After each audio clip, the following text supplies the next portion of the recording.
Working for UNHCR over so many years, of course, I've seen so many refugee situations and other forced displaced situations. But always what breaks my heart is the children. When I look at them and I think of their future, it really breaks my heart that they are victims of this senseless conflicts which puts them in this situation. I compare them, sometimes I think of my own son and look at them and wonder why, because of accident or birth, that they are in this situation. Every day I get to meet with the refugees, I listen to them, listen to their stories, and sometimes it's really touching. You really want to imagine yourself in their shoes. It's really challenging for them. In the Northeast situation, we've seen a lot of people, over 1 million people who have been displaced from their homes. And it's really sad to see a lot of people sleeping in places that are not conducive for people to sleep in. We've seen people who are not able to feed themselves 3 times daily. We've seen people who are not able to access basic items like clothing.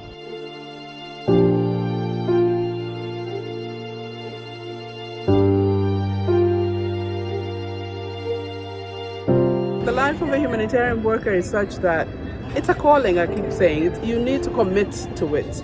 It's not easy because of sometimes what you see in terms of other human beings suffering, but the fact that you are able to do something to help another human being live some kind of life that brings some kind of dignity, I think for me is gratifying. My family actually stays in Abuja, especially my husband stays in Abuja, and you know how difficult it is meeting your family just once in 2 months or perhaps 3 months, but yet I never relent. One thing that gives me joy is working, seeing that we put smiles on the faces of concern, especially the IDPs and the refugees. From my job as a humanitarian worker, I've been able to provide support to people to be able to access these basic services.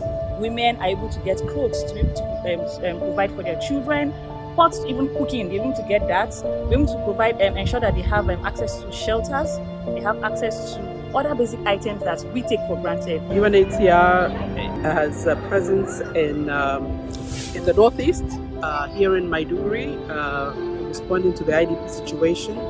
And in the South, we have the response to the Cameroonian refugee situation. We have over 60,000 Cameroonians in the Cross River, Taraba, and Benue states. And I'm proud to say that I and my staff of over 178 are doing the best that we can with our partners, because we cannot do this work without our partners who are doing a fantastic job with the little resources that we have. Back then in Damasak, I used to be the focal person for UNHCR in Damasak, and along the line I was able to touch the life of many people who became employers of labor. And it will interest you to know that now in Ikoge we have people that produce cucumber and watermelon, which even the locals here never knew about. At a point we sell them in bags, and it gives us joy seeing them being self-reliant. When I go into the camps or settlements and children have been stabilized after they've arrived, given them something to eat, they are able to play, they're not sick, what greets you is their laughter, what greets you is their joyfulness. And that again raises my hopes that we're doing something, we're making a difference in the lives of these children. And then of course after the children, it's their mothers. Being a mother myself, I look at them and I empathize and I feel a sense of despair as to how they manage to keep their families, take care of their children with such little resources. I am a real life hero.